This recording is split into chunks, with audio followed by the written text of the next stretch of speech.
Hello, everybody. Welcome into the Fantasy Pros Football Podcast. I'm Ryan Wormeli, joined on this Wednesday before Thanksgiving by Andrew Erickson and Pat Fitzmaurice. Fellas, this is our Thursday show. We are taping it a day early because of the holiday, obviously. So just kind of a blanket full disclosure. If any kind of news in regards to injuries or anything else drops between now, which is Wednesday afternoon, and then Thursday when this episode is released, that's why we're not hitting on it, because we are taping this early, like many shows are doing for the holidays. Erickson, Fitz and I have already done a couple of shows recently where we have talked a bit about some of our Thanksgiving, you can call it hot takes, you can just call it your rankings, your preferences. How do you approach Thanksgiving? What goes on your plate? In what order? What are you prioritizing at your Thanksgiving dinner?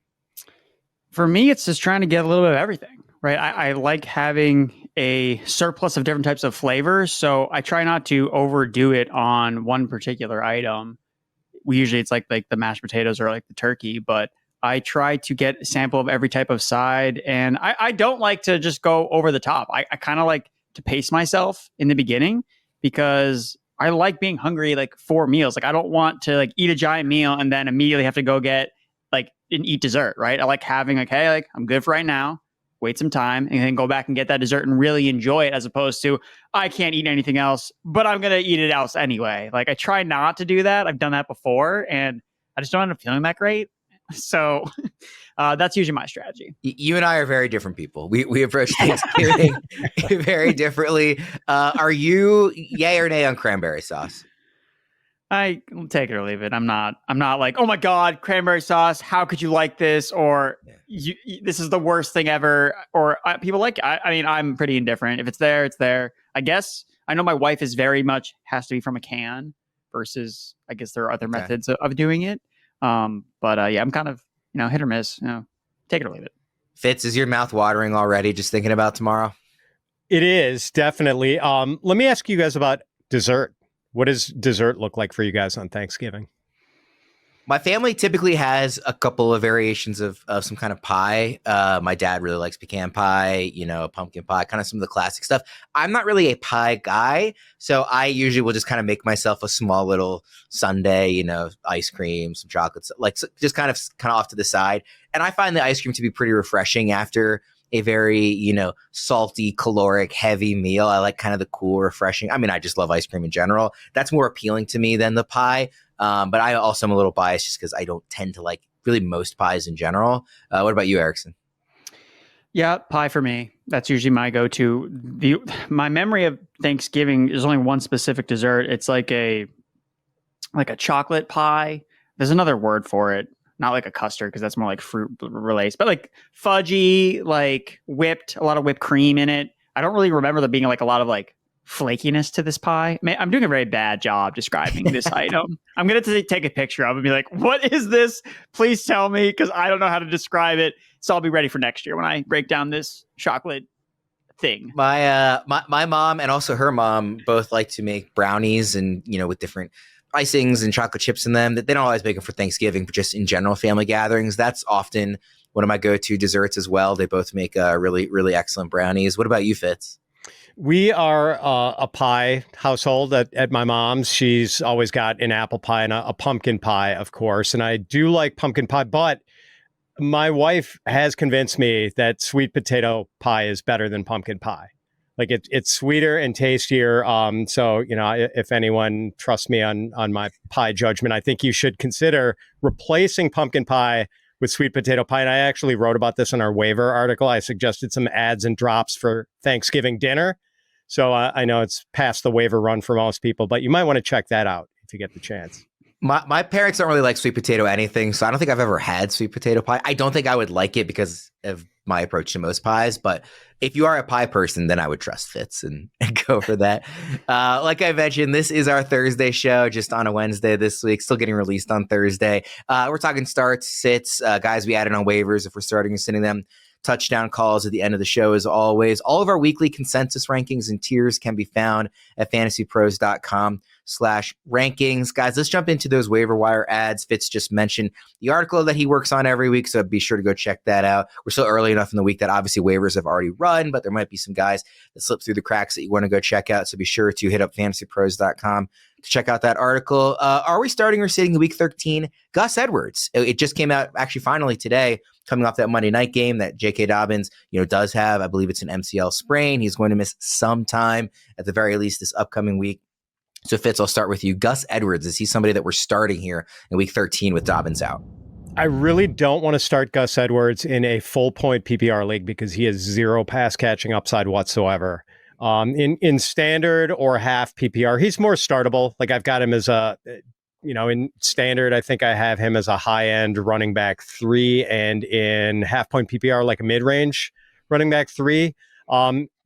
We know that Gus is probably not going to have the entire backfield to himself, that it's probably going to be a little bit of Hassan Haskins and or Kamani Vidal mixed in, but he is very familiar with Greg Roman's system, and Roman knows what Gus's limitations are. Like they have a familiarity there. I would expect somewhere from like 12 to 18 carries for Gus. And he probably doesn't really make your day unless he gets into the end zone, because he's just not explosive, doesn't catch passes. But then again, he has a pretty good chance of getting into the end zone for you. So not thrilled about starting him, but he is certainly playable, I think, with J.K. Dobbins out. What do you think, Erickson? For me, if you think the Chargers are going to win this game, and if you like them over the Falcons, then I like Gus a bit more because he would be the guy you would think they would use to close out the game. They're favored by 1 on the road in Atlanta, so it's not like there are some heavy favorites or anything going into this one. But to me, if you like the Chargers, you might like Gus a bit more than in a vacuum. How are you approaching him? I think Fitz did a great job describing it. I mean, I think that if you're throwing him in there in half PPR and standard, you're going to hope he scores a touchdown. He knows the system with Greg Roman. There's a reason why they brought him in. There's a reason they signed him to a bigger contract than J.K. Dobbins, because at the time, Edwards was coming off the big year and he was the healthier running back. Obviously, that hasn't played out this season, but they brought him in for a reason. And even if it takes 20 carries to get him to 50 yards, like he's going to get a decent amount of volume. And it's a good matchup against the Atlanta Falcons. You talked about, we like the Chargers offense. It's not like they're going to go to Atlanta and score 0 points. The Falcons don't have a good run defense. So yeah, I think that he's a low end or mid-range RB3. He's got good touchdown equity. I mean, he scored a touchdown last week because, again, they don't have Dob when Dobbins missed. He was the guy they went to. Yes, Haskins, Vidal. The only reason, the downside with Edwards is just if the Chargers fall behind like significantly somehow. They're playing on the East Coast after a short week. That's how he gets like a 0 for you. But besides that, I think that he comes with a decent touch floor and obviously a lot of touchdown equity. Erickson, I'll stick with you. Ameer Abdullah, I'm kind of guess that we're kind of approaching this from the exact opposite approach where we like him better in PPR. He had 5 catches for 37 yards and a touchdown last week against the Broncos. On the ground, just 8 for 28 and no touchdown. Am I correct in this assessment? Is he a guy that you like better in PPR? Yeah, I mean, that's all. He's playing the Chiefs. You can't run the ball on the Chiefs. Ameer Abdullah can't run the ball anyway. The Raiders can't run the ball. So, look, Madison, the last time he played the Chiefs, he caught 5 passes, right? You're just hoping that Abdullah, again, he's playing essentially he played 90% of the snaps, right? Like he's going to be on the field most of the time, and you're just hoping he's just catching passes. So considering you can't run on the Chiefs defense, yeah, Abdullah, again, another flex play, someone that I don't think has a ton of upside, but we know a couple things. He's going to catch passes. Aiden O'Connell cannot move. He's a statue. So he's going to get the ball quick to his running back, which is going to be Ameer Abdullah and obvious passing down. So I'm not going to say he could flirt with 8 or 9 catches, but I don't think that's out of his range of outcomes. So I don't think that if you're in a pinch this week with running backs, you're dealing with an injury. I know Breece Hall popped up on the injury report this week. Abdullah, assuming that Madison and Zamir White are out, I think he could definitely be a top 30 running back in full PPR. Fitz? I would play him ahead of Gus in full PPR and maybe even half PPR if Madison is out, but we're going to have to watch the status of Madison. Zamir White didn't practice on Wednesday, but Madison apparently did return to practice. Limited basis, though, so his status still seems like it's kind of up in the air. I think if Madison plays, that sort of nukes any fantasy value that that Ameer Abdullah might have had. Another running back I wanted to hit on, Jeremy McNichols. This is obviously dependent on the health of the other guys in the Commanders' backfield. Again, we are taping this on Wednesday, so we don't have full insight into what that looks like yet. I believe Brian Robinson, I saw, was going to practice in a limited capacity today, unless I read that wrong. So maybe he ends up playing and McNichols isn't that appealing. But let's assume that the room for volume is here if Robinson and Eckler are not playing. Fitz, Jeremy McNichols, are you interested in starting him in that scenario? I would be. I'd have him as sort of a high-end running back 3 if Robinson didn't play. And it seemed like the signs were kind of pointing that way with the re-signing of Chris Rodriguez after they had like released him.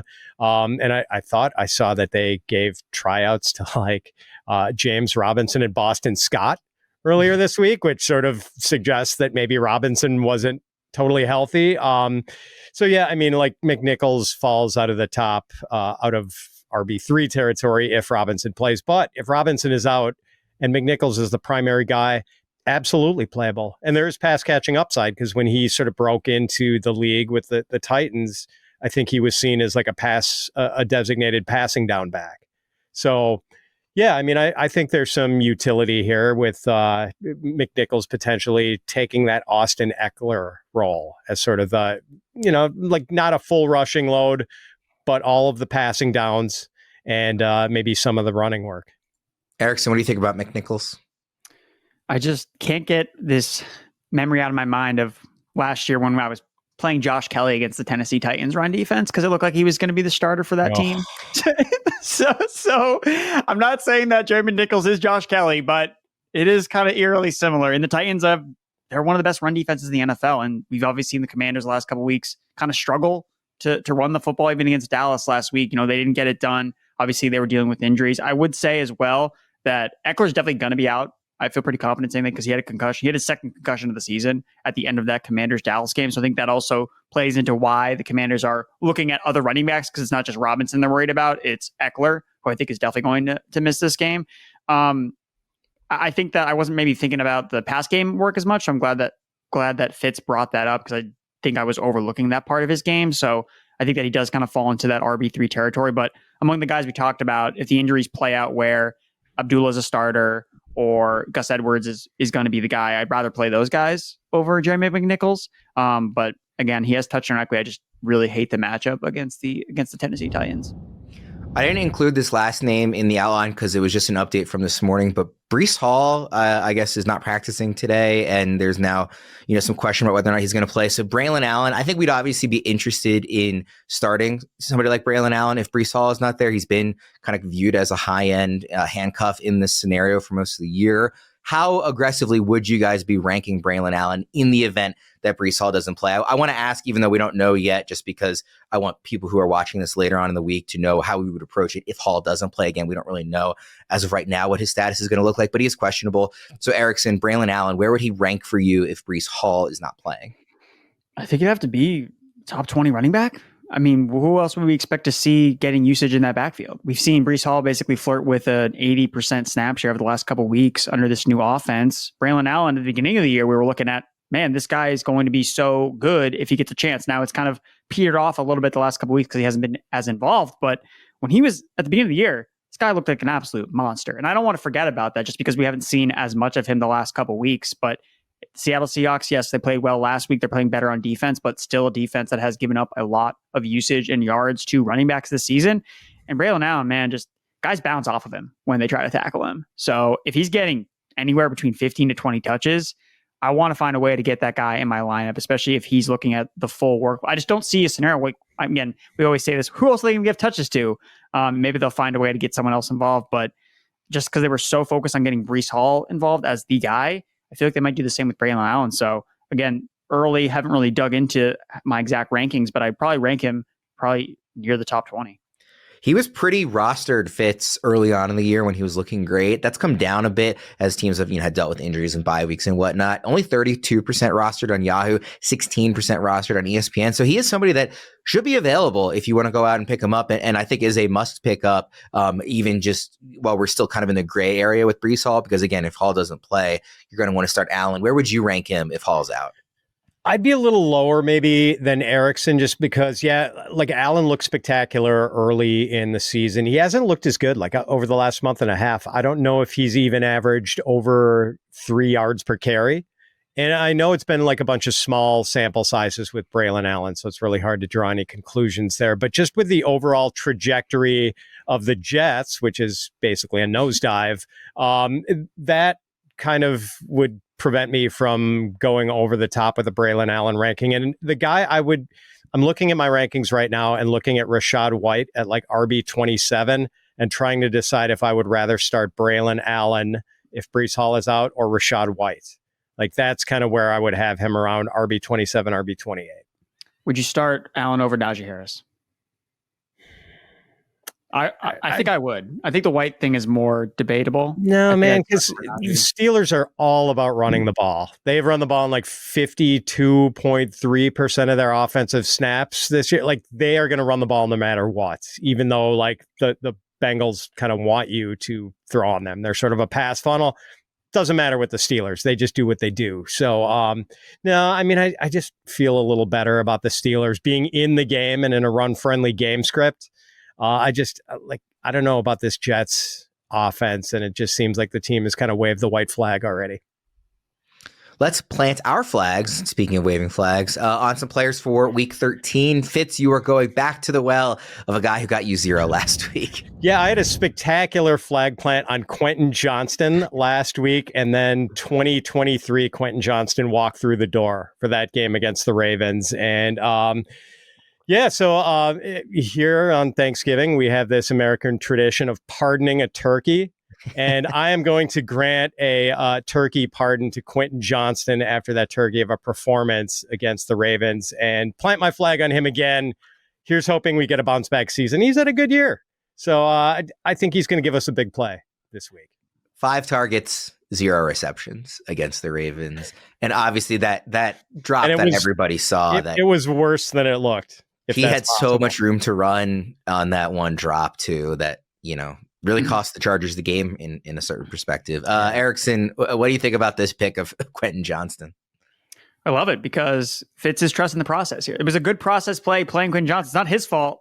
It's not Fitz's fault that Quentin Johnston couldn't squeeze the ball. Like all we can do is set up, hey, this guy's set up. He's going to smash. He catches that ball. He's running for a touchdown. And then Fitz is coming on here victory lapping. He's like, I can't pick Quentin Johnston again because he did so good for us on Monday Night Football. So again, as someone that went back to the well with Jaylen Waddle to success, you can't.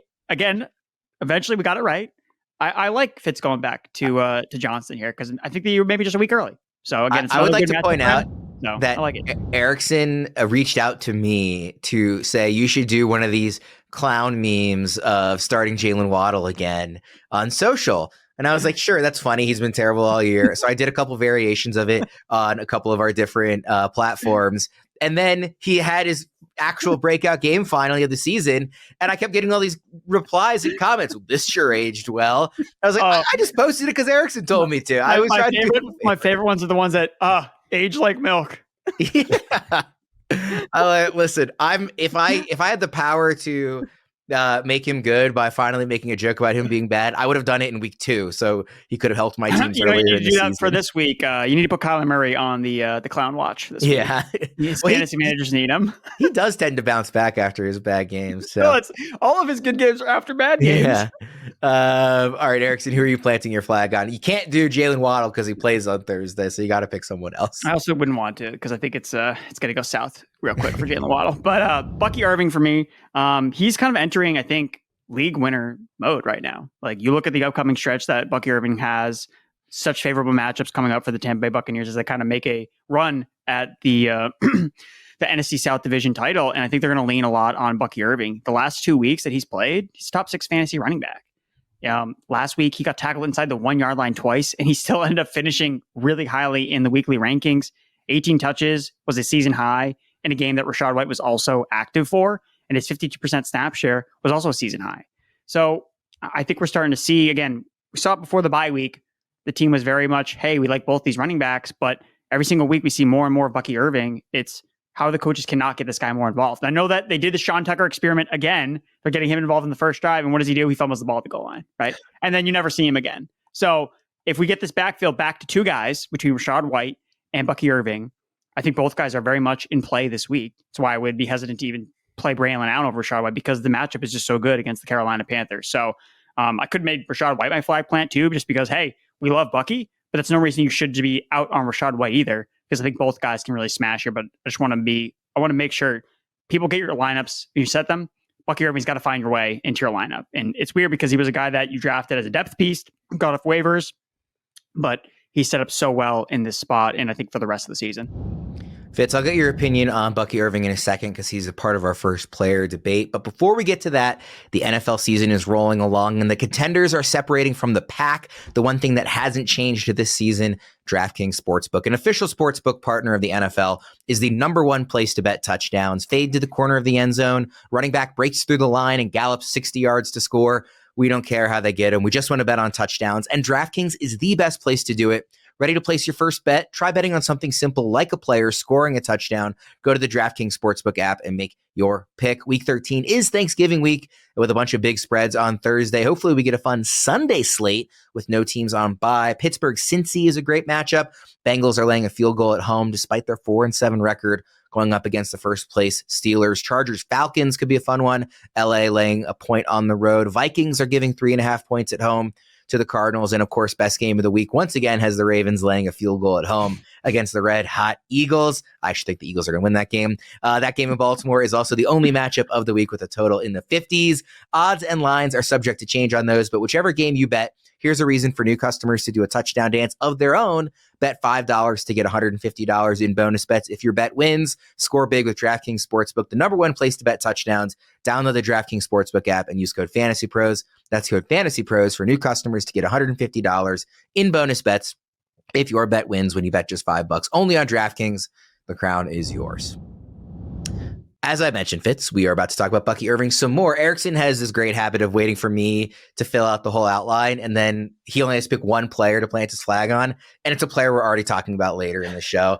In this case, it transitions nicely because it's the first player we're talking about here. You should in be our thanking me. Player debates for the running back. I'll thank you for this week. Bucky Irving versus James Conner. Fitz, what do you think about this one? So you're mad at Erickson, and now I'm mad at you for bringing up this rankings battle because I swear to God, this is the player versus player debate that caused me the most anguish when I was setting my rankings. I stared at these guys for 5 minutes trying to justify one over the other.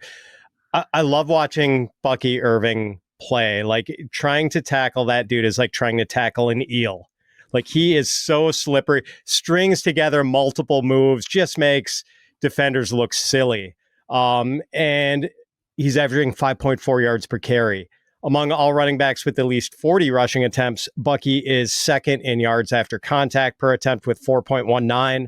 He's ninth in breakaway run rate among running backs with at least 40 carries. He adds value as a pass catcher. All of that said, I have Bucky ranked one spot below James Conner. I've got Conner RB18, Bucky RB19. Conner is probably getting 15 or more carries and catching a few passes, barring any unusual circumstances. Bucky has not had 15 carries in a game this season. I just can't take, even in the great matchup against the Panthers, I just can't take the timeshare back. And it could be a three-way if they don't put Sean Tucker into fumble jail. We saw them want to use Sean Tucker at the goal line, which is kind of problematic if you're a Bucky Irving or Rachaad White investor. I'm just following the volume here, man. As much as I like Bucky and don't want to put him in my bench, and hopefully only people in the most shallow of leagues would have this dilemma, but I've got Conner one spot ahead. Erickson, you have Bucky Irving obviously as your flag player, so I'm assuming you're going to go with him. Yeah, I'm going to go with Bucky. Even if he sees fewer touches than James Conner, the matchup, touches versus the Panthers, it's like double essentially because of how efficient they're going to be. And then you look at the matchup against James Conner's playing the Vikings. It's not a good matchup for him. They're really good against, their defense is overall really good.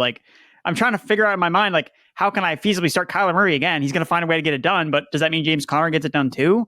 I have concerns about the matchup. So the matchup, yeah. I will say the matchup against the Vikings, a little less tough with linebacker Ivan Pace going on injured reserve. He's a really good run stuffer, and that's going to hurt the Vikings. Where did you say you had Conner ranked, Erickson? I have him ranked 22. So a pretty decent gap for you then between the two guys. Yeah. Let's go to another running back debate here. Travis Etienne versus Nick Chubb. Erickson, we'll start with you this time. Who do you prefer, Etienne or Chubb? I actually like Etienne a little bit more.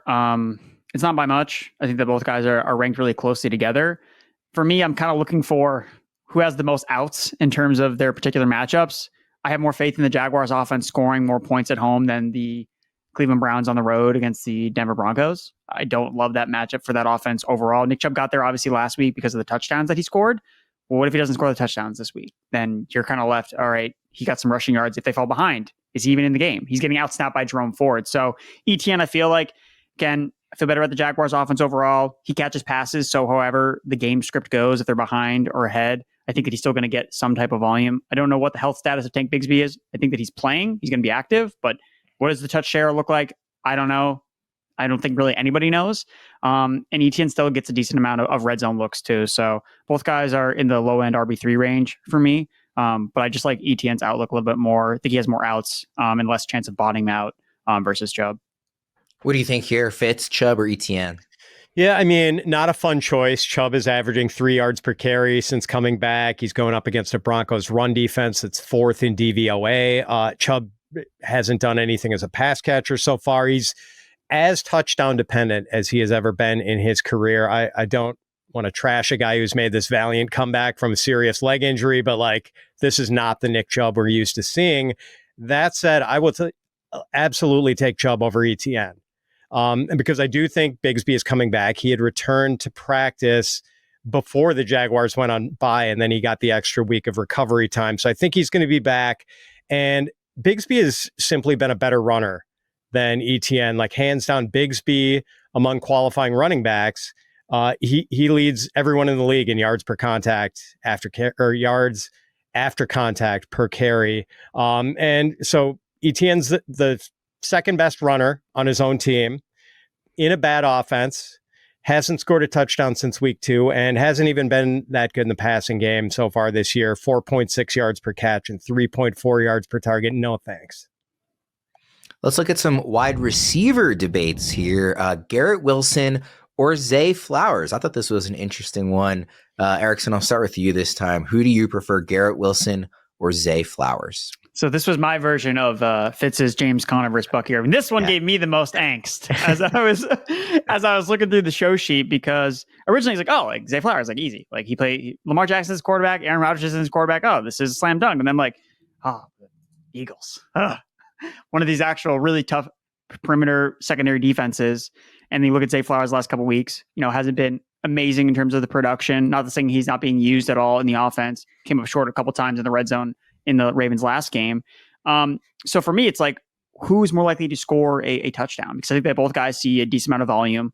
I would say Garrett Wilson probably has a better projection in terms of raw volume, just because if they just don't have Breece Hall, I mean, is Aaron Rodgers going to elect to want to run the ball more? Like, I don't necessarily think so. Aaron Rodgers likes to throw the ball, especially when you look at the matchup against the Seattle Seahawks. So given that, and especially in the red zone, right? Like, that's where the Jets have one of the highest passing touchdown rates, is in the red zone.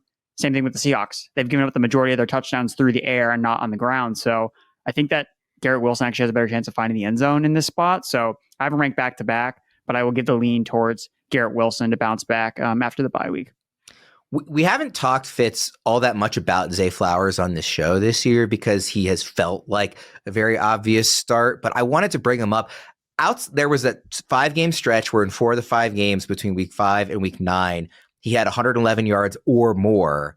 Outside of that, he really only has one big yardage total game this season, Zay Flowers. That was back in week 2. He only has 2 touchdowns this season outside of that stretch in the middle of the season. Now, that stretch did happen, and he looked awesome there. And he's been a very helpful player for the offense in general, but it hasn't been this set it and forget it superstar fantasy wide receiver outside of that 1 month. So what do you think, Zay Flowers, Garrett Wilson?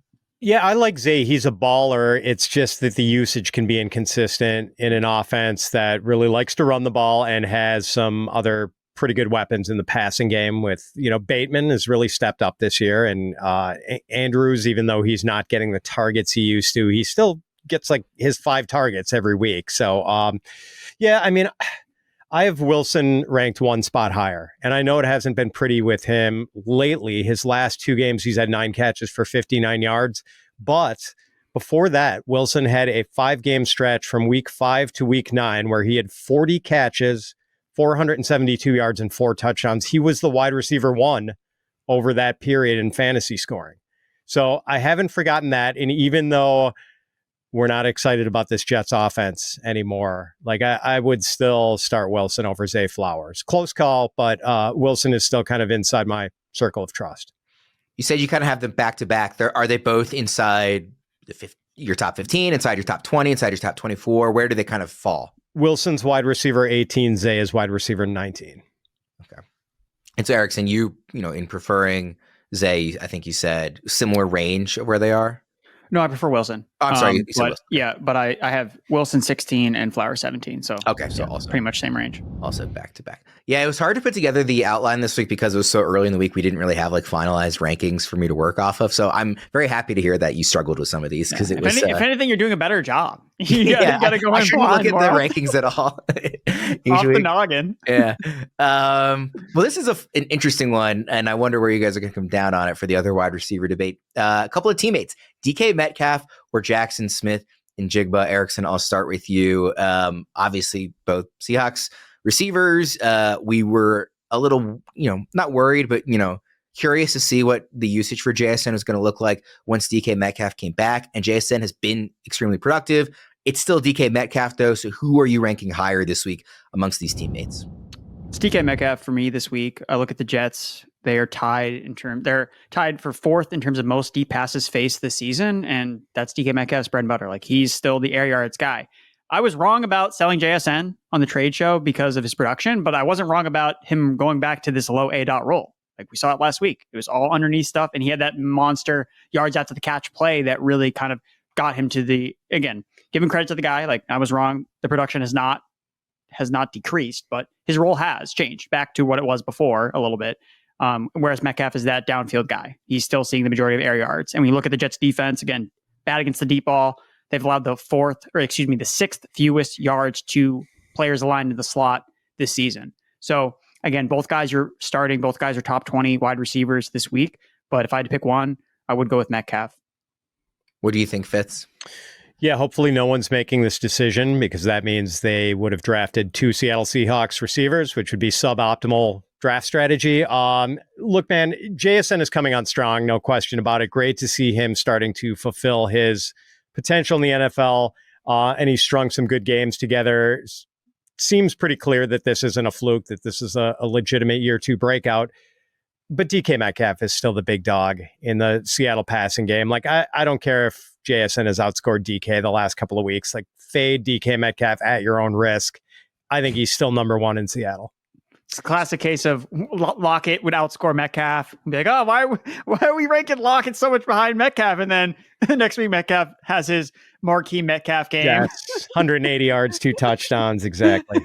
So you guys both agree on Metcalf. JSN is actually ranked higher by 1 spot in ECR with our experts from across the industry. This is in half PPR scoring. JSN is wide receiver 21 and DK Metcalf is wide receiver 22. So from what it sounds like, you guys are maybe somewhat in line with consensus on JSN. You're both just higher on Metcalf. Is that a fair assessment? Yeah, I think so. Yeah, because I have JSN right in the same ECR, but I just have Metcalf way higher than wide receiver. I mean, 22. I like DK Metcalf. You could chop his leg off, and I'm not leaving him outside the top 20. Did you know that feeding your lawn regularly builds a stronger, more resilient lawn that naturally crowds out weeds? Scott's Turf Builder products provide year-round feeding with essential seasonal solutions for your lawn. Scott's has a subscription plan that makes caring for your lawn easier than ever. They put their expertise to work by analyzing the location, size, and condition of your lawn to create a custom plan for your yard, and they'll ship you the right product to apply at the perfect time. By answering only a few short questions about your lawn, Scott's experts will craft the program that's right for you and your yard. Visit scotts.com to learn more. Feed your lawn, feed it. All right, guys, we'll go to some more rapid fire start sit decisions here. Another running back for you. We talked about him a bit in the start sit on the waiver segment, but Gus Edwards or Javonte Williams this week? It's our weekly Javonte Williams question, Fitz. Williams or Edwards this week? Gus. I know Gus is getting at least a dozen carries. I have no idea what's going on with the Broncos backfield. It's this 3-man goulash now with Javonte Williams, Jaleel McLaughlin, Audric Estime. They all have cool names. But what's going on with the Denver backfield is not cool at all. I want no part of it. Erickson, who do you prefer, Gus Edwards or Javonte Williams? You forgot about honorary running back Marvin Mims. He's also seeing carries in this backfield. So, look, if you want to play Javonte, play him at your own risk. I'm not going to touch him. So, Gus Edwards for me, too. All right, how about at wide receiver? A couple of guys that we haven't really talked about much either on this show. The opposite, the anti-Javonte Williams, if you will. Deebo Samuel or DeAndre Hopkins? Fitz, I'll start with you. There are a lot of moving parts in this one because of the weather in Buffalo and because we don't know whether it's going to be Brock Purdy or Brandon Allen playing quarterback for the 49ers. So I rank these guys as if Allen were going to play another week at quarterback for the 49ers. And I've got Hopkins ahead of Deebo. And although I think if there is a blizzard in Buffalo, I tend to think that hurts Deebo less than it hurts Juwan Jennings because you get those short area targets. Like you can still get the ball into Deebo's hands. He's still really dangerous and maybe even more dangerous in the snow when he knows where he's going and the defenders don't know where he's going. So a blizzard would not totally trash Deebo's fantasy value. But that said, I'll go with Hopkins. Like he had that 2 touchdown game against the Buccaneers in his second game with the Chiefs. And in the 3 games since, he's only averaged 5 targets. But there's just hasn't been much of a reason to feel great about Deebo lately. Whereas it does seem like the Chiefs passing game is on an upswing right now. Would you change your mind if Purdy were to play?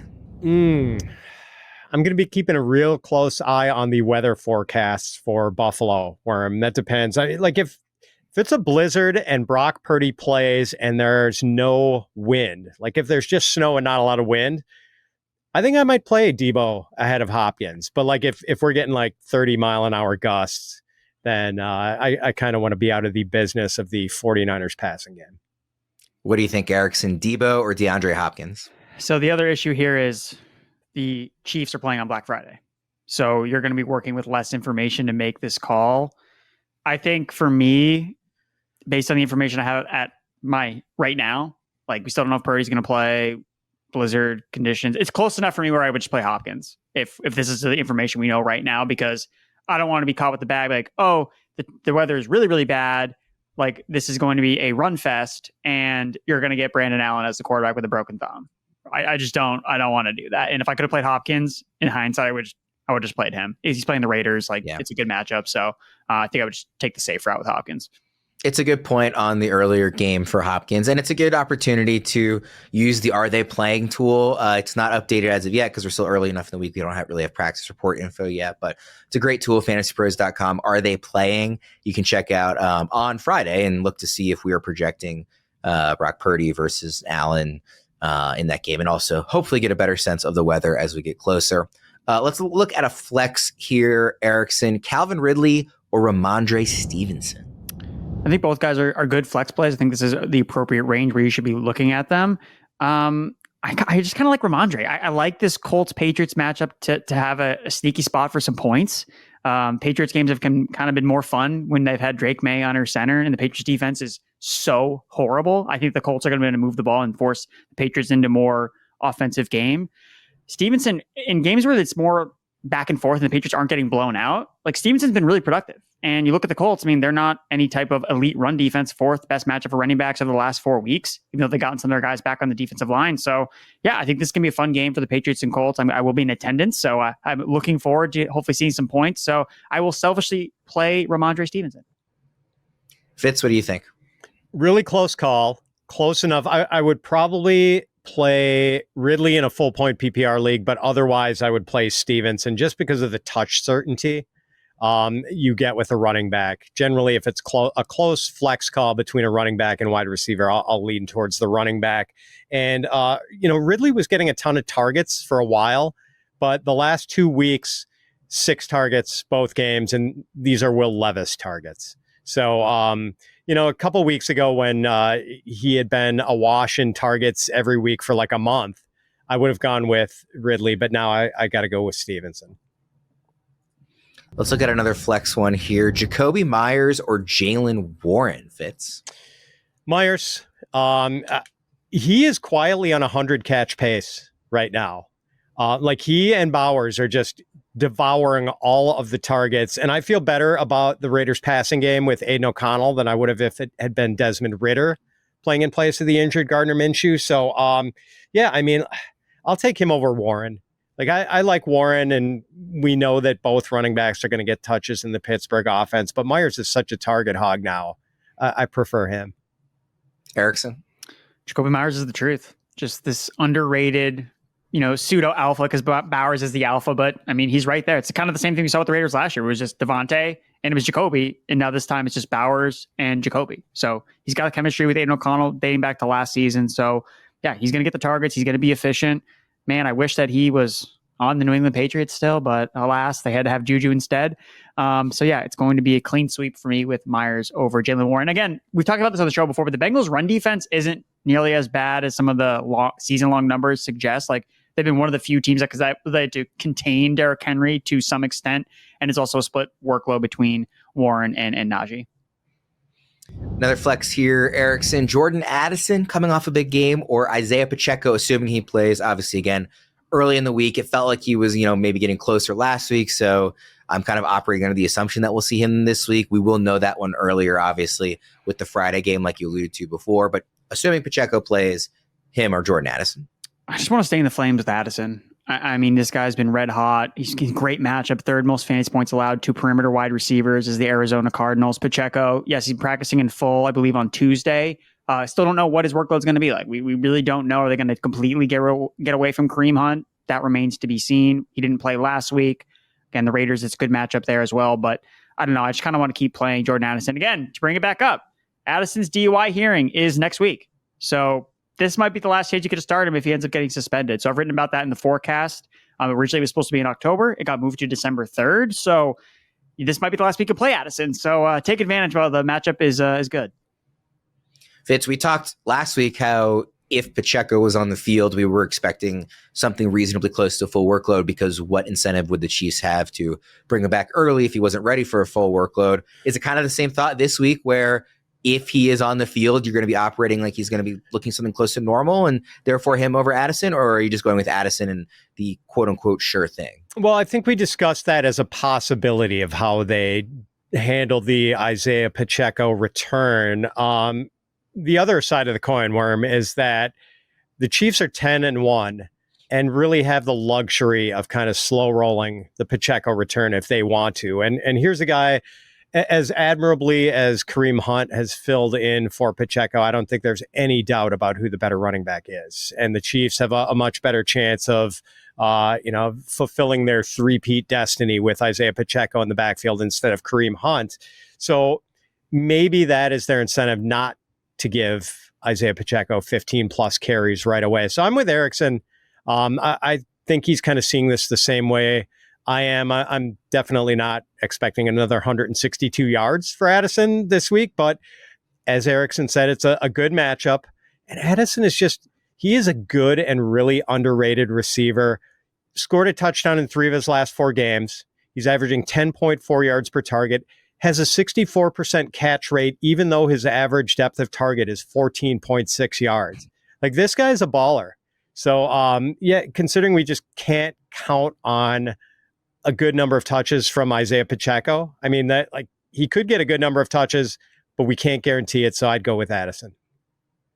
One last flex here, and I kind of put this together, again, with some uncertainty on some of the running back health situation. Cedric Tillman or Brian Robinson, assuming, obviously, that Brian Robinson ends up playing. Again, he did practice in a limited capacity, I believe, on today, Wednesday. Fitz, Tillman or a healthy-ish Robinson if he plays? I don't think we know if either of these guys are going to play.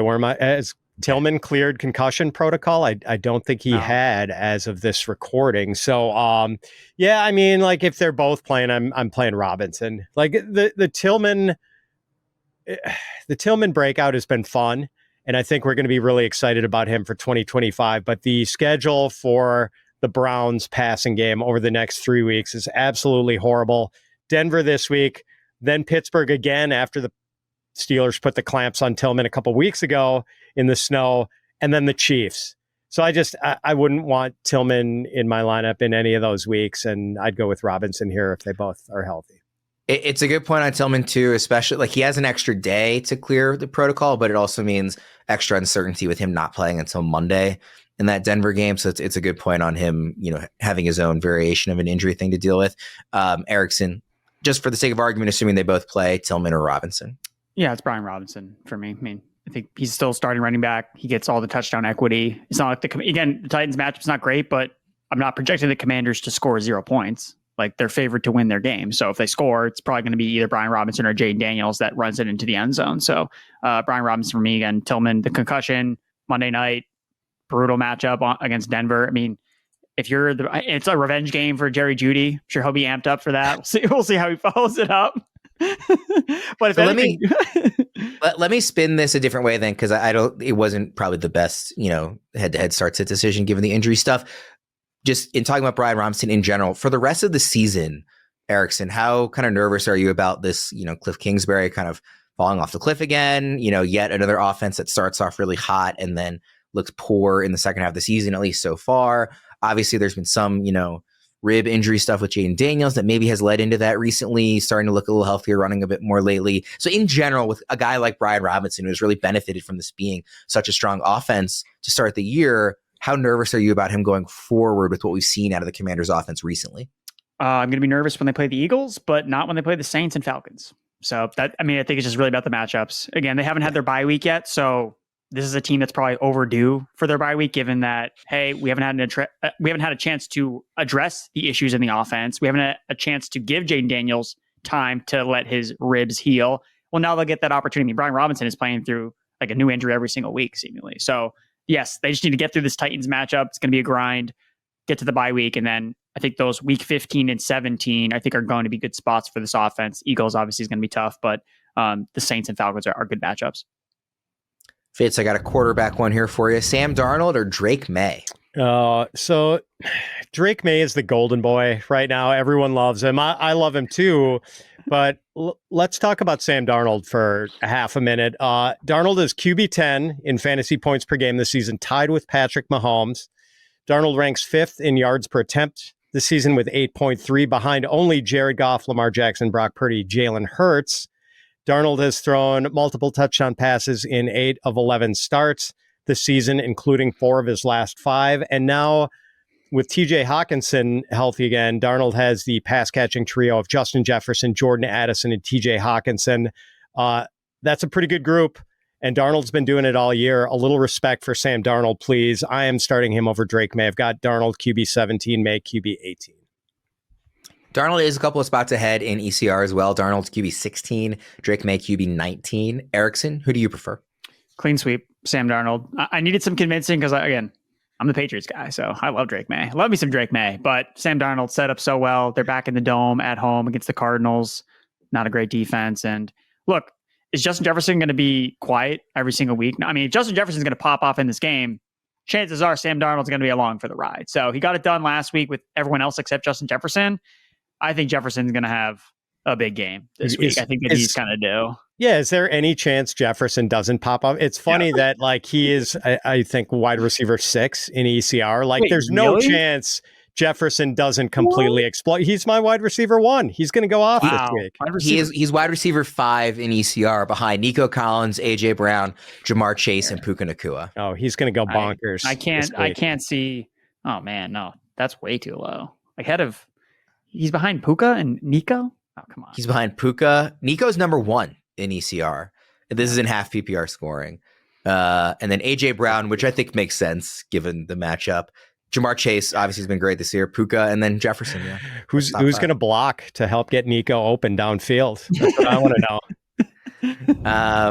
All right. Well, speaking of AJ Brown in that one, I do have Dallas Goedert in our tight end. Starts its decision here. Goddard or Kyle Pitts? Fitz. I'll go Goddard. I have him ranked 1 spot higher. It's sort of based on the assumption that Devontae Smith misses another game with his hamstring injury, in which case Dallas Goedert is going to have this enhanced target outlook against a Ravens defense that's given up the 11th most fantasy points to tight ends. Didn't really work for Goddard last week with Smith out. He had 4 catches for 19 yards, but I do think he's a slightly better percentage play than the highly unpredictable Kyle Pitts if Devontae Smith continues to be sidelined. Yeah, I quite like Goddard this week. The middle of the field is wide open for the Ravens defense. Roquan Smith is practicing today, so maybe he's back in the field, but at the very least, not fully healthy. And yeah, that middle of the field is just a train wreck for them defensively. So I really like Goddard this week. Erickson, who do you prefer, Goddard or Pitts? Yeah, Goddard for me as well. And again, like Fitz said, it didn't work out this past game with Devonta Smith out, but that's kind of how it worked out the first time one of these Eagles receivers missed. If you recall, against the Falcons in week 2, 3 catches for 38 yards. There was no A.J. Brown. And we're like, oh no, disappointed. What do you do next week? 10 catches, 170 yards. And that's the reason why he's a top 12 tight end on the season, because of that one game that he had. So be patient with Dallas Goedert. Great matchup. Should be points galore. Even though, like Worm said, the Eagles are going to win. But yeah, Dallas Goedert for me as well. If not for Lamar's track record against the NFC, where he has 1 loss in his career, I would be betting the mortgage on the Eagles. I just really think they're going to win this game. That is the only stat that gives me pause in that respect. Say goodbye to your start-sit dilemmas with FantasyPros Start-Sit Assistant. Within seconds, you'll know exactly who to play for optimal results each and every week. Leveraging insights from numerous experts, the Start-Sit Assistant aligns your lineup decisions with the top minds in fantasy football, giving you a competitive edge. Maximize your lineup's potential with just a few clicks. Head to fantasypros.com/myplaybook and make winning decisions in no time. Time for our touchdown calls contest.